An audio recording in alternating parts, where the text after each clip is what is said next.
Hello, my name's Ethan McKinley, and this is the 2-Minute Terminator, the podcast where we break down the Terminator films 2 minutes at a time.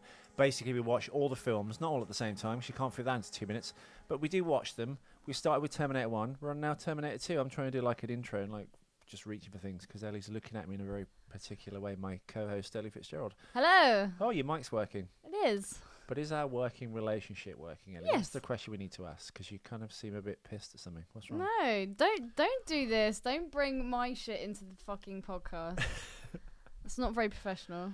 It isn't, but that's how we out you on air. We're on episode 56? I don't think so.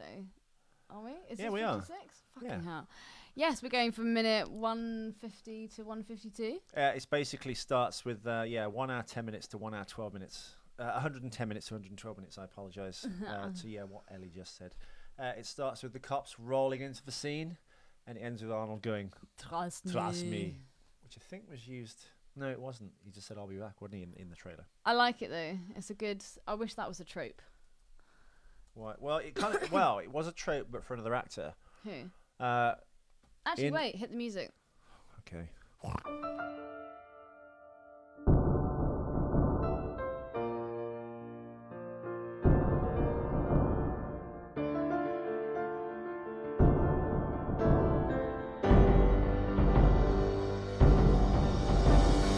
Watch out for machines, they're unstoppable.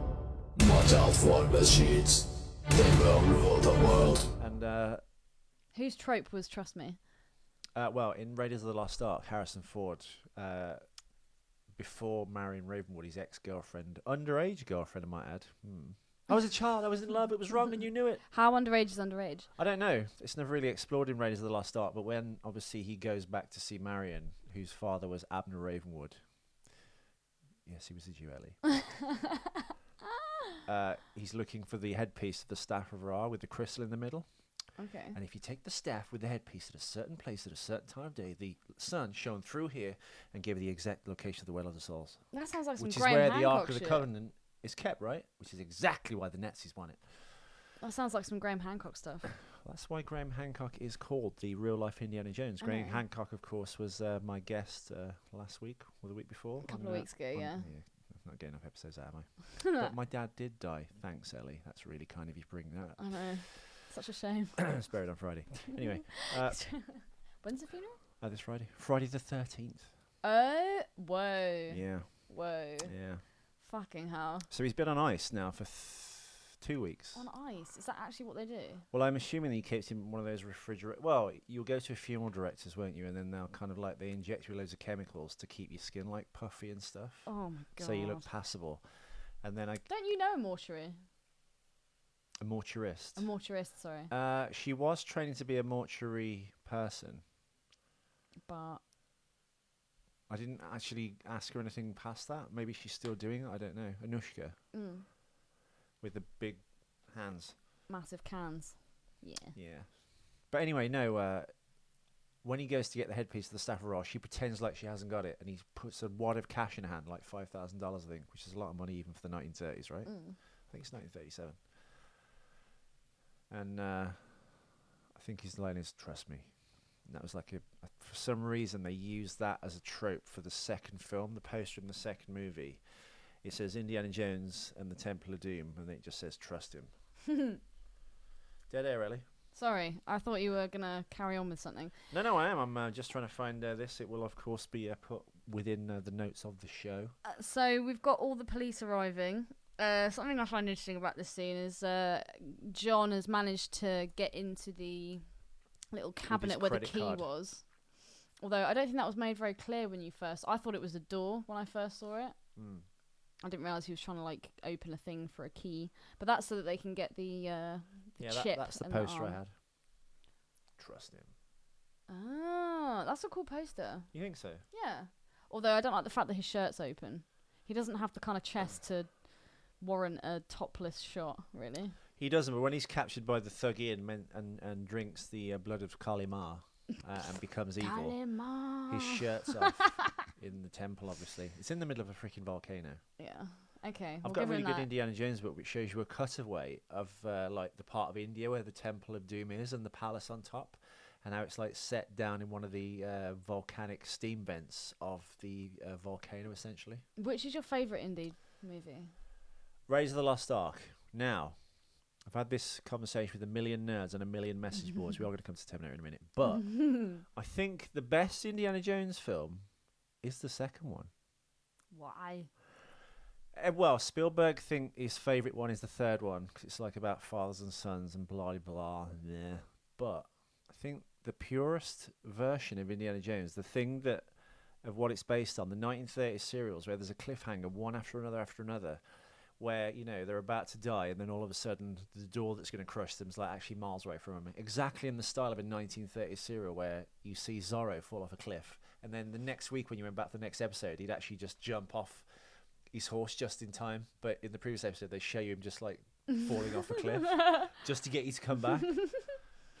Indiana Jones the Temple of Doom is just that one after another. He gets into scrape after scrape. He goes to the nightclub at the start and to get the money for the ashes of the Emperor, and gets betrayed. And he has that giant like punch-up shootout in Club Obi-Wan, which is the name of the club in China.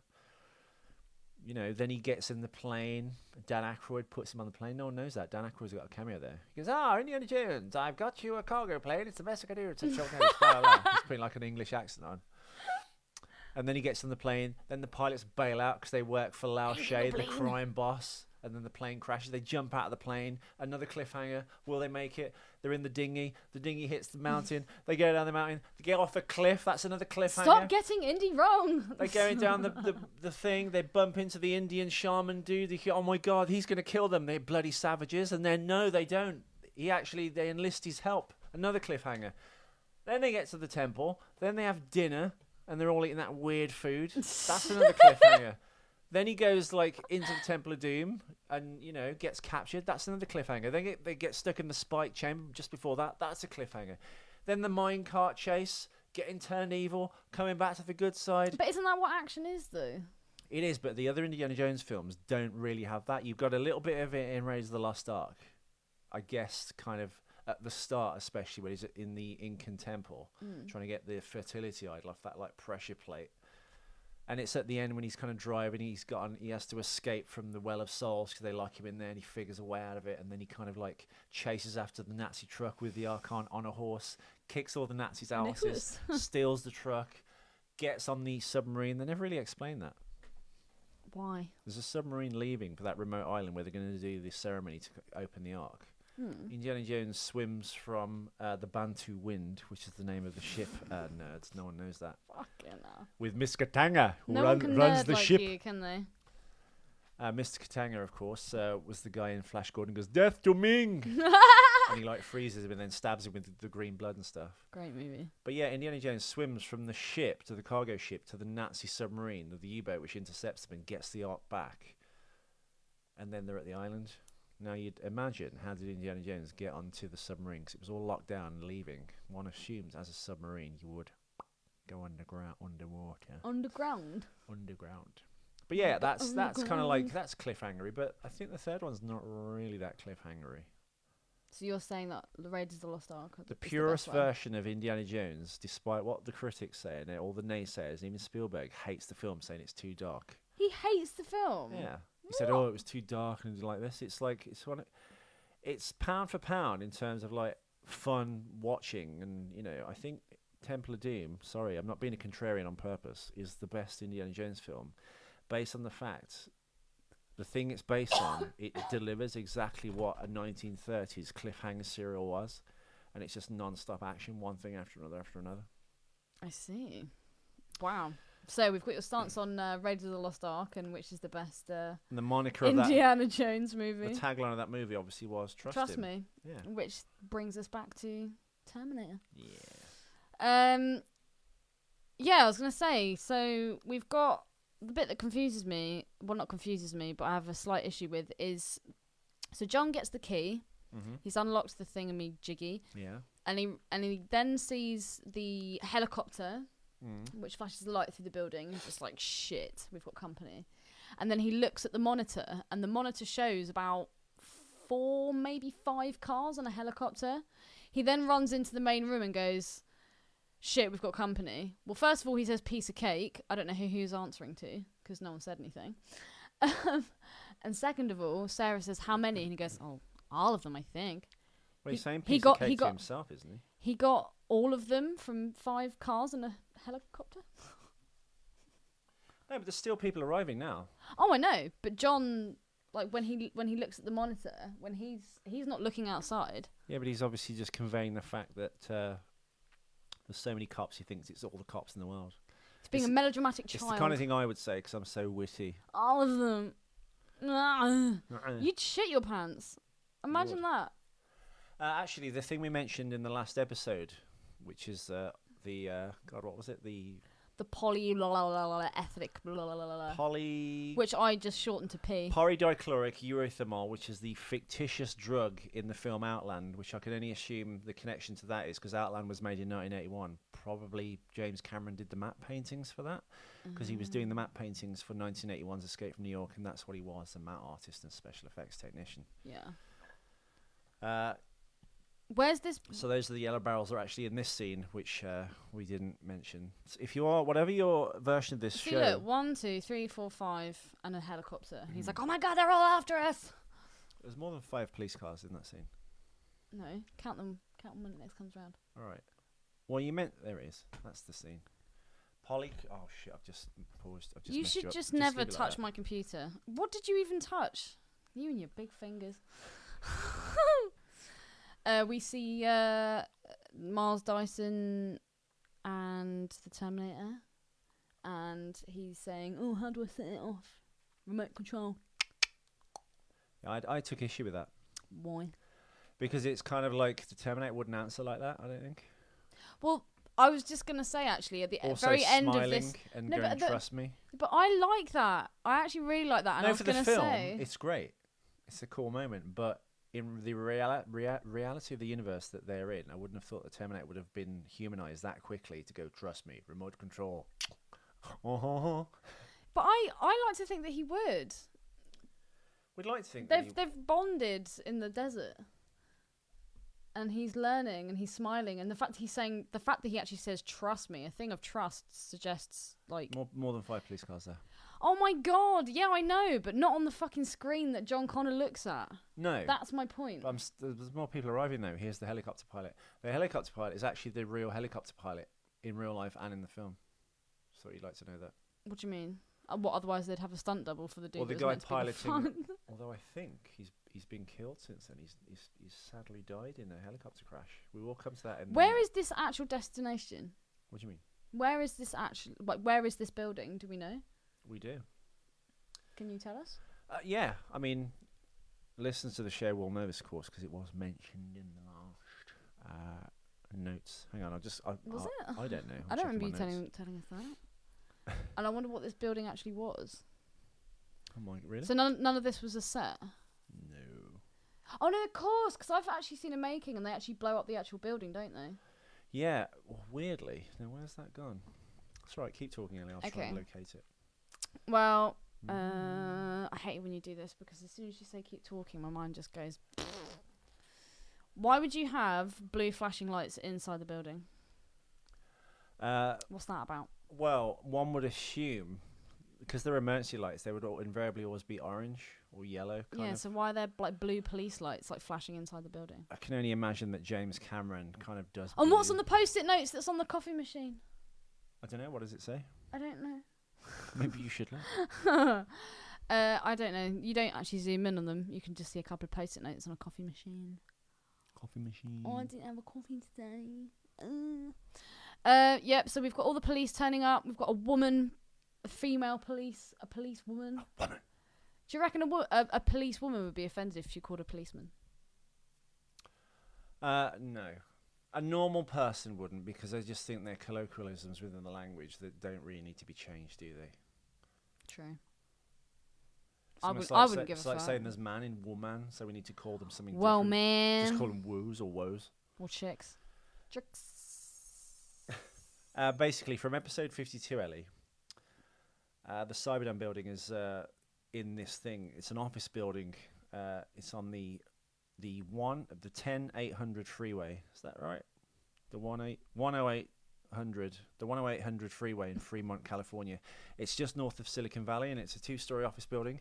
And it was a shell, and it was not yet built on the inside, as I said. It's sat unoccupied, and since the construction boom of the Dude, I totally 1980s. don't remember you saying this. Yeah. And the art department added the 3rd floor, which is what they filmed on, and they kind of like dressed that set essentially. Some of it almost looks like the Starship Enterprise.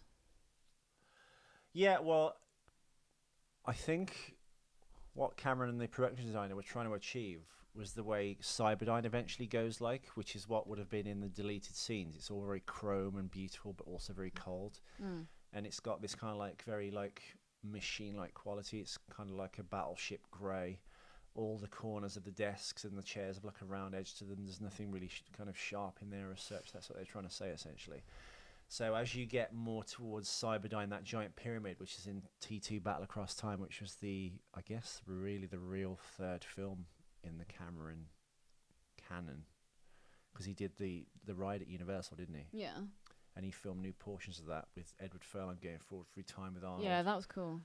But you see the Cyberdine pyramid there with all like the Oh, alien yeah, of structures on the course. outside of it. That's, I think they're trying to convey that with this kind of like office building, that ethos was carried through into the artificial intelligence when I guess it constructed itself, or whatever constructed it was essentially. But yeah, the 3rd floor is just all the tempered glass was removed, and all the glass was removed, and they put tempered glass in. So the 3rd floor is where they were filming, and that's where Arnie's shooting from. The rest of the building is completely empty, so they could just essentially blow it up. As I said before, it was built in the 1980s with the techno boom of Silicon Valley, but a lot of buildings then obviously sat unoccupied, so there was loads of space and no one to actually utilize it for any businesses. And again, I like the fact that it's all that kind of blue light, because we are at like Terminator hub. My mistake, sorry. The bit they're filming on, I apologise, Ellie, is the 1st floor. The bit that blows up is the 3rd floor. So tempered glass was put onto the 3rd floor. What's tempered glass? What is this tempered glass? I'm assuming it's like toffee glass, like easy to break. Breakaway glass. When something in a Western gets smashed in the head with a bottle, it goes psh. I see what you mean. Having said that, you can still be cut by tempered glass, because we watched that Mythbusters stunt episode, didn't we? Or did I? And they did the old classic, like when 2 men walk across the road with a sheet of glass. Oh, yeah. And they drove a car through it.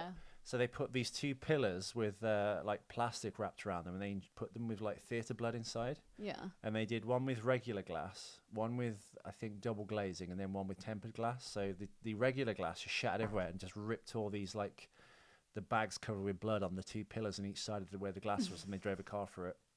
The tempered glass still cut things, but not as much. So it's still quite dangerous. You can still be cut by tempered glass. Sarah's setting up some pretty crazy ass bombs. Well, I don't even know what they are. But how would she know how to kind of set up all that kind of shit? You ask this nearly every episode. I just want to know where she gets all and this. And John's like, explained that she hung around with like various like military, ex-military, militia people. We go to a militia place where she meets Enrique. No? Yeah, I guess.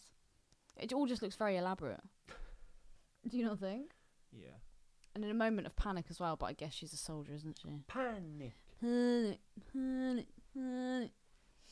I don't really know what else to say about this episode. There's not really a lot you can say. Why? Well, because it's pretty much getting a key, the police have arrived, and trust me. It is. But you know, and we don't really have any trivia, do we? People's PIN identification numbers that are nerds have that as their like bank card PIN. That would be good. Easy money. You can't choose your own PIN though. You just get given one. No, you don't. You can choose your own PIN. What? I chose my own PIN. I chose my own PIN with Barclays and Metro Bank. I didn't even know that was an option. I just get sent a new bank card with a PIN. Yeah. Well, actually, I think I've had the same PIN forever. I don't think I've ever changed it. I think when you first put your bank card in, it says, "Would you like to give yourself a new PIN?" That's when I pierced my ear last week. Oh yeah, has that healed all right? Oh yeah, it's fine. Well, actually, the entire night, I think I danced it out of my ear because it was just stuck in my ear. Because the bottom of my ear was like black, like bruised and bloody on the inside. You could see. It's all bloodied and bashed. It was, and then I think when I got back, I felt that the back of the earring wasn't out of my ear. It was actually in my ear. So it was just in the meat, just digging around all night, basically. Fuck. But there's no real like nerve endings in your ear, so it doesn't not actually that painful. Wow, there's not even any like cartilage or any kind of. Well, why would there be? If you got cartilage in yours, you haven't got them in yours either. No, but sometimes when people have their ears pierced or they've like. I'd never go for the cartilage. I know that would be excruciatingly painful. Okay, if you feel that side, sorry, listeners, feel there. I'm feeling Ellie's. You can feel where a Right piercing ear. was once there. Yeah. I don't get those. You've still got scarring in there, but you've probably got more gristle in there. Mine is just pure candy floss. You have the smallest ears I think I've ever seen on a grown man. They're like full-on pixie ears. They are. They're tiny, especially for the size of your head. I know. All went into my dick. What, the piercings, Alan? Yes.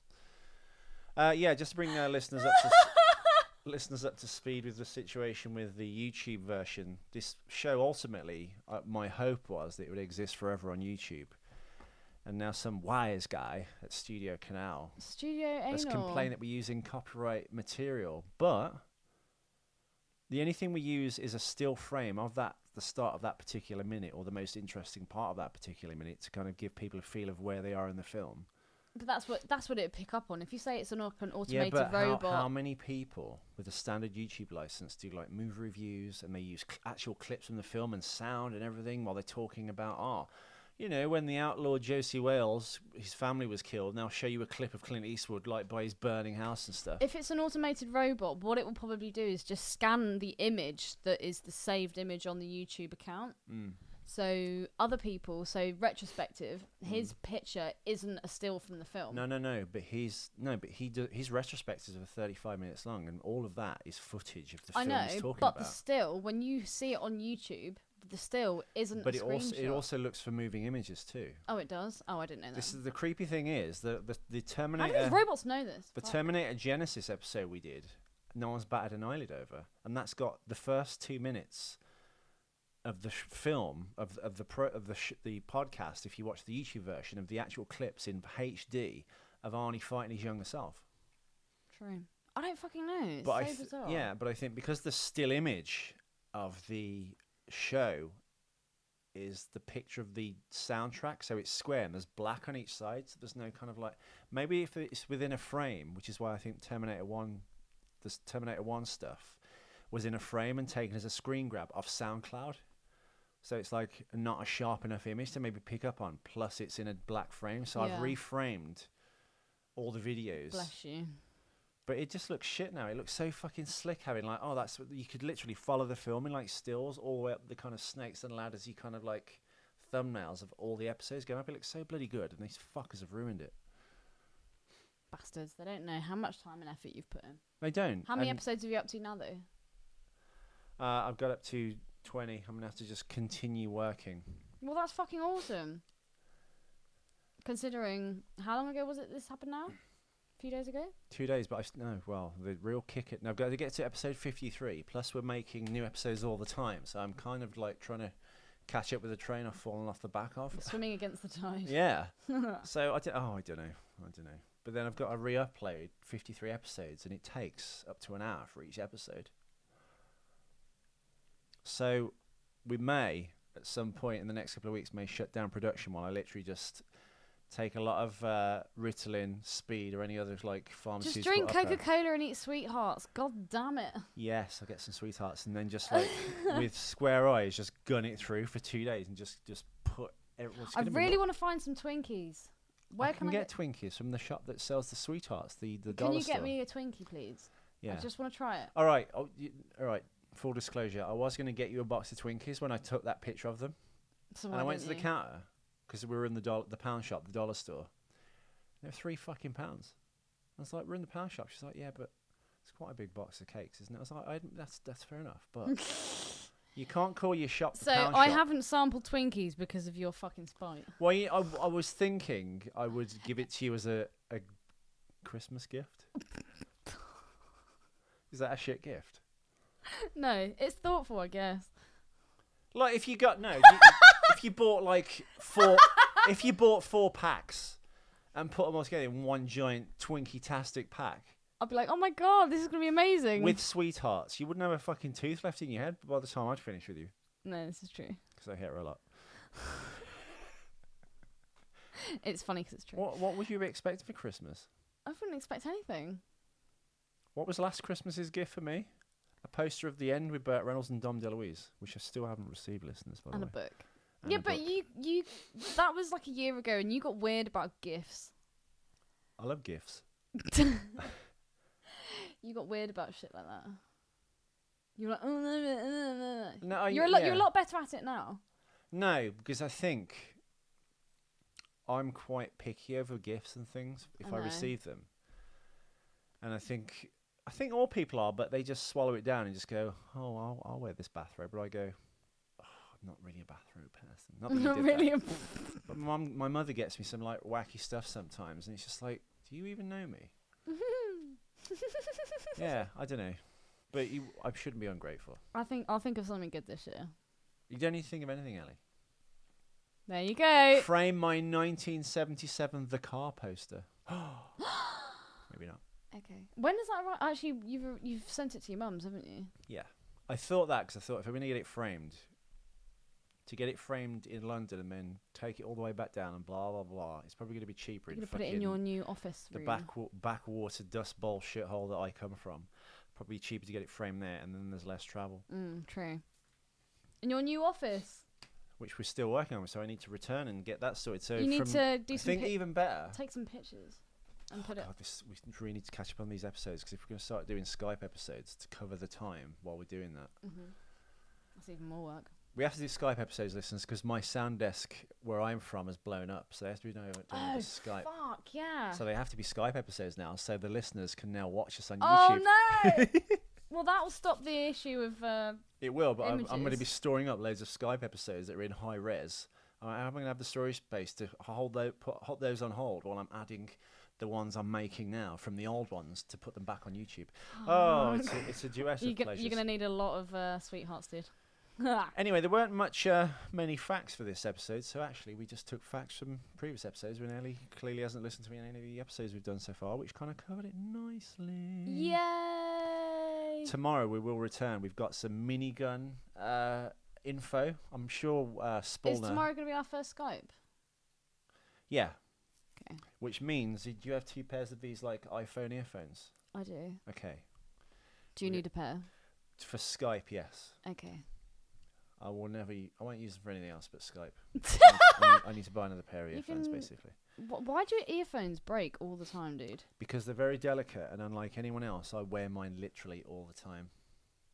I mean, up until getting earplugs, I used to sleep in them as well, just for the sound reduction. What is it with you and sound? I love podcasts. I love radio. I love listening No. to... When you're sleeping. You're like the lightest sleeper. It's unreal. Yeah. So, I don't know. It's from couch surfing and living on people's couches for the last 2 years to try and get this fucking podcast up and running. I thought it's easier. Well, like at George's, who lives on like a main next to a fucking giant road with cars going up and down it all the time. It was horrific. So when you sleep at home, do you sleep with earplugs? And that's my advice. If you're ever going to live somewhere, never live above a shop or live on a main road. You will never get any proper sleep and your life will be a fucking mess. How does George cope? Because there's those apartments down there, isn't it? It's like, ooh, new buildings. Just we have to move. Never move into that. Yeah.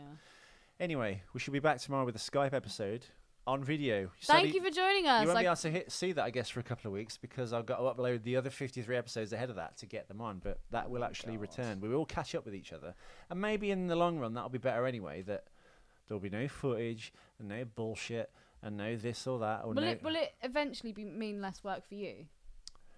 Yeah. Well, maybe that's good. The sound won't be as good as what they're listening to now. I don't know. We'll see. I mean, work your magic, Ethan. We'll do all 3, like I now do Unquestionable. Before I was such a purist, I was like, I have to go to the location and set up the mics, and there was never anyone set up the mics, and it was stressful. Now I just talk to Graham Hancock in the, that's what all podcasts do. I'm not trying to be different, but whatever. Thank you for joining us, and we'll be back tomorrow on Skype. God, I'm dreading with it. a good episode filled with trivia. Yeah. Hasta la vista, fucker. baby. Oh, you always do the pig before I do.